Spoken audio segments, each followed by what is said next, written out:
Okay, a few comments on the work you submitted.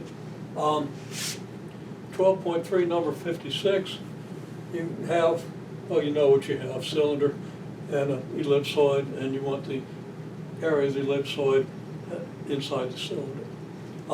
Now, I think there was an error in your integration. The XY trace of this cylinder is circle of radius square root of 2. The XY trace of the ellipsoid is a circle of radius square root of 7 over 3. So those are depicted here in white and yellow. And I believe the limits you used in your integral were the limits for the XY trace of the cylinder rather than the XY of the ellipsoid, I'm sorry, rather than the XY trace of the cylinder. So your result might have come out a little bit high. A way of estimating to see if your result makes any sense, and it does make sense, because it doesn't make that much difference, but a way of estimating whether the result makes sense, the ellipsoid, or the cylinder, the portion of the cylinder up to the lower tip of the ellipsoid, and down to the lower tip of the ellipsoid, up to the upper tip of the ellipsoid, it's going to be a cylinder of altitude 2 square root of 7, very easy to verify, and that's approximately 5.3, and it's going to have length and width, if you wish, as of the base, both equal to 2 square root of 2, which is ballpark 3. It's 2.8128. So if I round this to 5 and round these up to 3, I get a parallelepiped of volume 45, roughly. That's probably a bit of an overestimate, but not much. Okay. Now, if you look at a side view of this thing, here is a side view of the portion of the cylinder that encloses the ellipsoid, and here's the ellipsoid, which blobs outside of the cylinder a little bit. And these two regions are the regions that your integral appears to have included.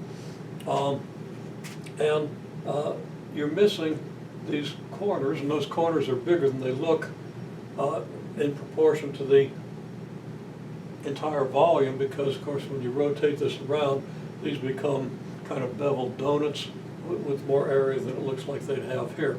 So you can think of that.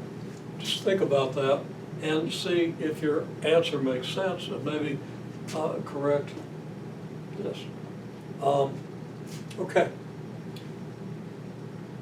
Number 58, just a quick comment. Z equals x squared plus y squared isn't a cone.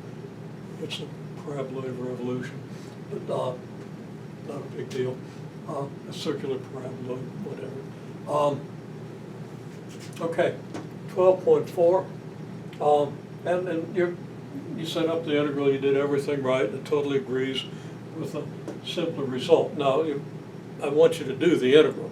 Okay, that's what you're learning to do, but you also want the insight of what happens to your little area increments.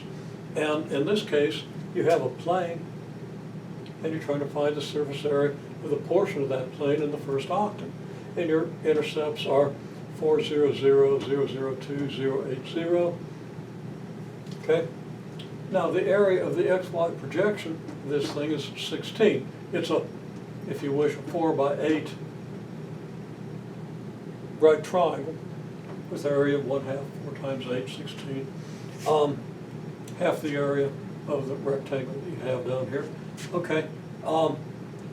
Excuse me. This isn't corona. I don't think it's allergies. I'm just clearing my throat a lot and a little bit hoarse. That's been going on for weeks. Okay. Anyhow, there's nobody around, and I'm not going to cough into the camera. Okay, so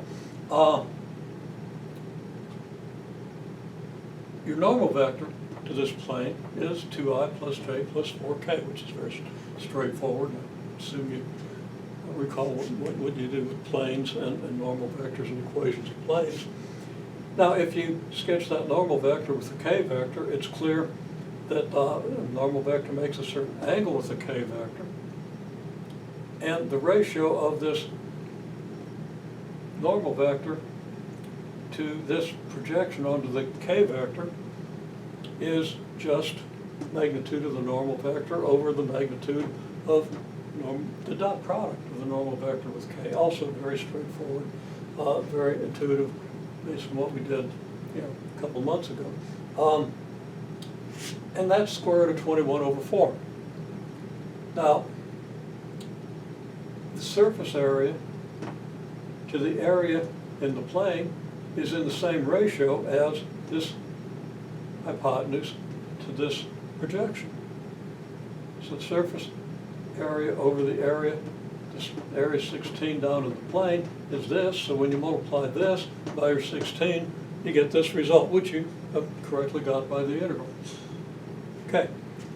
Similarly, a couple more problems down here, and then one that makes a little different use of it.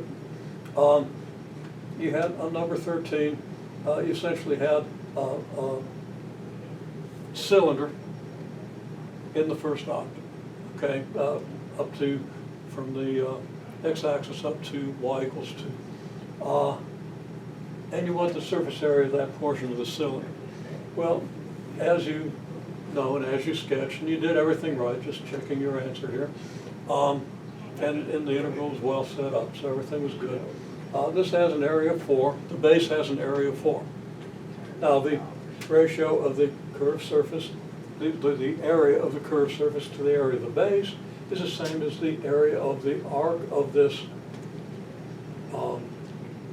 circle centered here, and it's clear what this means, to this edge. Okay? So if this is your edge of length 2, if this is just a picture of, let's say, this face, the ratio of arc to edge is just pi over 2. Okay? And that's totally easy to work out. Just take 1/4 the circumference of the circle, it's pi over 2 times the radius. And there you have it. I'm not going to detail that. So the area is pi over 2 times the area of the base, which is 2 pi. Okay.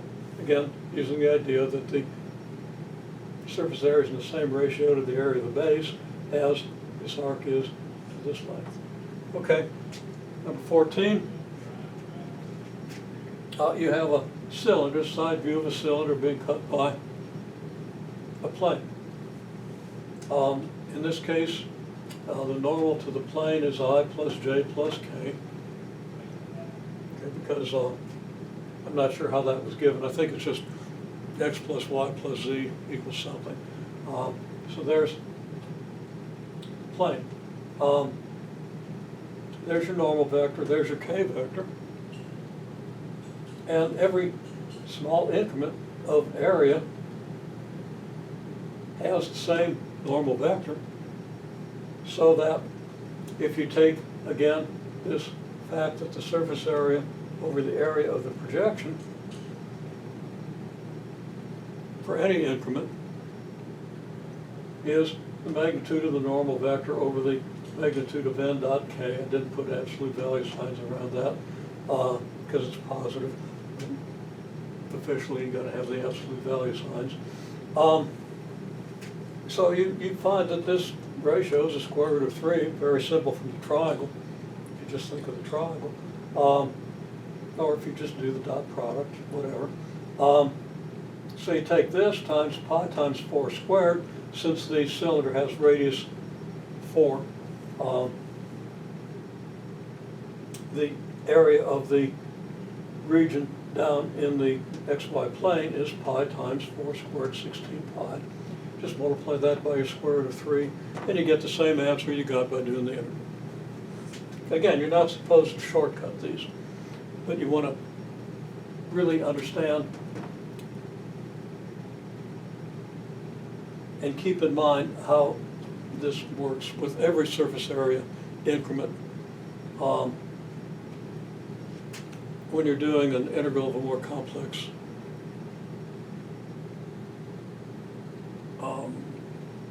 surface. Looking for a word there. Okay? Okay, so number 15, you're doing basically have a sphere, and you're cutting it by a cone. And the cone is at a 45-degree angle to the XY plane, given by an equation, but it's obvious what the cone would be. I think it's just x squared plus y squared minus z squared equals 0.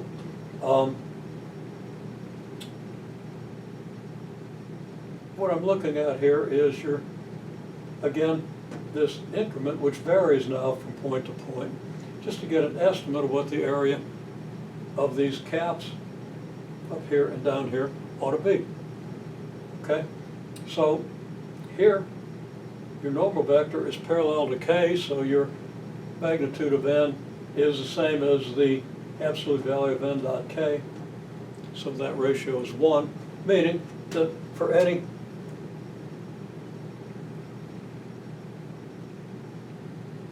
increment down in the xy plane, the part of the surface up here above that increment, if the increment is near the origin, is going to be that the increment up here is going to have very nearly the same area as its projection into the plane. Now over here, and you can easily verify it, n magnitude of n over the absolute value of n dot k is the square root of 2 over 2, about 0.7. Okay, so in this case, the area of an increment down in the plane below a surface area increment up here is going to be about 0.7 times the actual surface area. So surface area is the area down here divided by 0.7.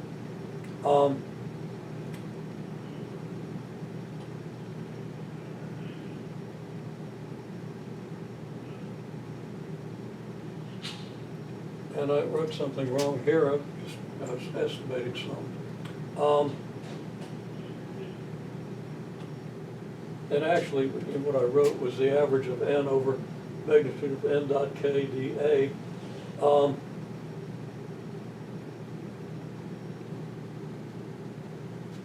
I should have the reciprocal of that, okay? And I'm not going to rewrite it, I'm just going to, do that to show that I have that upside down. And it should be the reciprocal of this, okay? And then it follows that the area of each cap is going to be the area of the circle below it in the xy plane, which is 4 pi, times 1 over 0.8, which is going to give you the 0.8 here. And then you got two of them, you got two caps. So you get something approximately 10 pi, approximately 30. Now I used 0.8 as the average value of n over magnitude of n over absolute value of n dot k, which is closer to 0.7 than it is to 1, when actually on this arc, more of the arc is close to 0.1. More of the arc would have a ratio closer to 1 than to 0.7. But if you think about it, you have more of the surface out here because the circumference out here is greater than the circumference in the middle. So I chose to use like 0.8 instead of like 0.9, but this is just a ballpark estimate. And I think that 30 is a little bit high, but it's not too much too high. It might be around 26 to 28. Okay, well, again, just trying to illustrate the usefulness of giving a little thought to numerical approximations, which after all are in some ways more important than actual integrals in a lot of applications, because you can't do the integrals. And also to build a little bit of intuition about the area ratios between a surface area increment and the area increment of its projection.